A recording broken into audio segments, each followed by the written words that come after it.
आगे बढ़ेंगे। उत्तर प्रदेश देश की सुरक्षा को मजबूत करने की दिशा में तेजी से लगातार आगे बढ़ रहा है। मुख्यमंत्री योगी आदित्यनाथ ने बताया है कि राज्य में बन रहे एक अहम एयरपोर्ट के लिए एरोड्रोम लाइसेंस की प्रक्रिया अब अंतिम चरण में है और उम्मीद है कि प्रधानमंत्री नरेंद्र मोदी के प्रयासों से इसी महीने इस एयरपोर्ट का उद्घाटन भी हो जाएगा।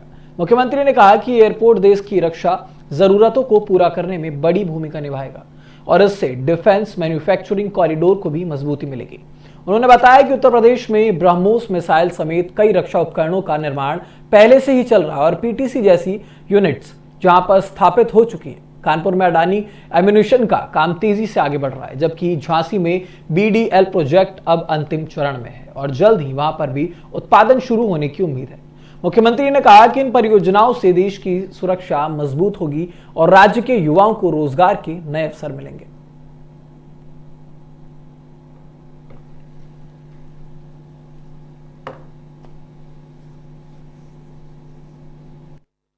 एयरपोर्ट के लिए एरोड्रम लाइसेंस की कार्रवाई फाइनल स्टेज में है। मेरा मानना है कि हम लोग इस महीने आदरणीय प्रधानमंत्री जी के कर कमलों से हमारा प्रयास होगा कि इस एयरपोर्ट का हम लोग उद्घाटन करवा दें।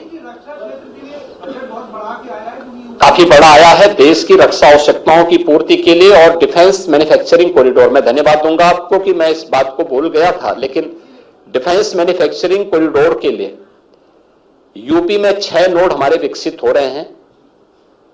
अब तक यहां पे काफी बड़े पैमाने पर लगभग 12,500 करोड़ रुपए के निवेश के प्रस्ताव आए हैं, जिनमें से काफी बड़े पैमाने पर वह जमीनी धरातल पर उतर चुके हैं। 40,000 युवाओं को अभी हमारे सभी नोड्स में अलग अलग नोड में आगे बढ़ेंगे। अमरोहा जनपद में सुबह से घने कोहरे ने जनजीवन को प्रभावित किया है। विजिबिलिटी लगभग 0 तक पहुंचने के कारण दिल्ली लखनऊ से नेशनल हाईवे 9 पर वाहनों की रफ्तार बेहद धीमी हो गई। वाहन चालक सतर्कता के साथ सफर करते हुए नजर आए, लेकिन कोहरे की वजह से उन्हें काफी ज्यादा परेशानी हुई। कोहरा पूरे पश्चिमी उत्तर प्रदेश में दिखाई दे रहा है और लोगों के लिए सफर करना एक बहुत बड़ी चुनौती बन चुका है। प्रशासन ने भी यात्रियों को सावधानी बरतने की सलाह दी है। घने कोहरे की वजह से ट्रैफिक प्रभावित रहा है, लेकिन किसी भी बड़े हादसे की खबर फिलहाल नहीं आई है।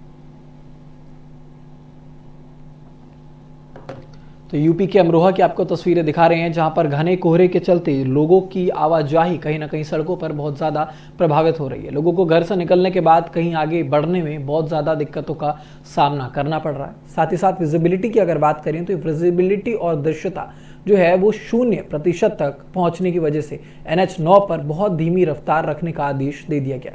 प्रशासन की तरफ से एहतियातन तौर पर सभी हिदायतें दी जा रही हैं। कहा जा रहा है कि सड़कों पर जब आप चलें तो पूरी सतर्कता के साथ चलें, ज़्यादा तेज़ गति में चलने की ज़रूरत नहीं है, ताकि आगे किसी भी तरीके की जो अप्रिय घटना है वो ना घटित हो।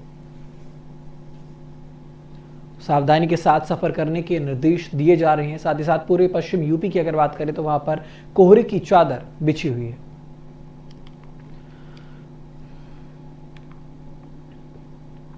उत्तर प्रदेश के हमीरपुर जिले में एक जर्मन नस्ल के रॉटविलर डॉग ने 10 साल के मासूम बच्चे अंश पर हमला कर दिया। बच्चा अपने साथियों के साथ खेल रहा था, तभी अचानक कुत्ते ने उसके हाथ और छाती में दांत गड़ा दिए।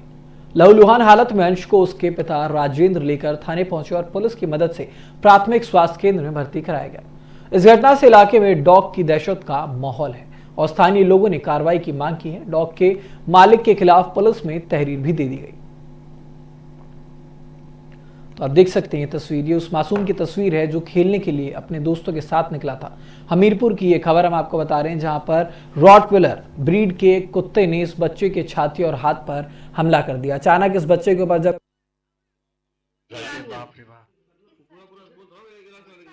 क्या नाम है छोटे तुम्हारा? अंश कुमार गौतम। ये किसने काटा है? इतने जो भयंकर चोट वोट लगी, कैसे लगी है? डॉगी ने काटा। डॉगी ने? किस डॉगी ने? सागर पीछे। किसका डॉगी था? कहाँ गए थे जब ये हादसा हुआ? क्या कर रहे थे? आदित्य के घर में खेल रहा था छत में। तो किस जगह? छत पे आ गया था? छत में आ गया था, कूद के मैं घर आ रहा था, तब जीने में एक जीना पे उतरा हूँ, उतने में लिपट पड़ा।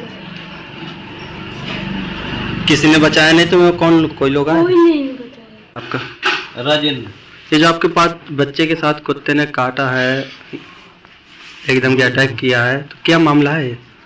अब हम तो जिम फैक्ट्री में करते हैं, ये बच्चे खेल रहे थे, वहीं खेलते ही समूह काट लिया है। कहाँ कहाँ चोटें हैं, कैसे हैं? इसके हाथ छाती पे हैं। उत्तर प्रदेश के रामपुर जिले की खबर की अगर बात करें तो यहां पर शराब की लत ने एक परिवार को तोड़कर रख दिया। शाहबाद थाना क्षेत्र के जागेश्वर गांव में 50 वर्षीय माया देवी पर उसका बेटा राजू ईंट से हमला करता है। शराब के लिए पैसे ना मिलने पर गुस्साए राजू ने अपनी मां के हाथ और सिर पर हमला किया। माया देवी को पहले सामुदायिक स्वास्थ्य केंद्र, उसके बाद जिला अस्पताल और आखिर में मेरठ रेफर कर दिया गया, जहां पर इलाज के दौरान उसकी मौत हो गई। पुलिस ने आरोपी बेटे को गिरफ्तार करके जेल भेज दिया है। पूरे गांव में घटना से दहशत और शोक का माहौल है।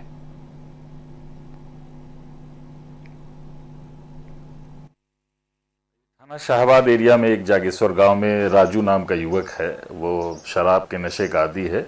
उसने अपनी मां से शराब के लिए रुपए मांगे, उसी में मां ने मना किया तो उसने ईंट से अपनी मां के सर पे वार कर दिया। उसकी बहनों ने उसको बचाने का भी प्रयास किया तो उनके साथ भी हाथापाई की उसने। इसमें उनकी मां को गंभीर चोटें आई थी, वो भर्ती थी और मेरठ में उनकी कल मृत्यु हो गई है। उनका पोस्टमार्टम कराया जा रहा है वहाँ पे और उसी की रिपोर्ट के आधार पे यहाँ अग्रिम कार्रवाई की जाएगी। क्या मुख्य कारण था? शराब के नशे को लेकर के ही था। वो अनावश्यक अपनी माँ पे पैसे का डिमांड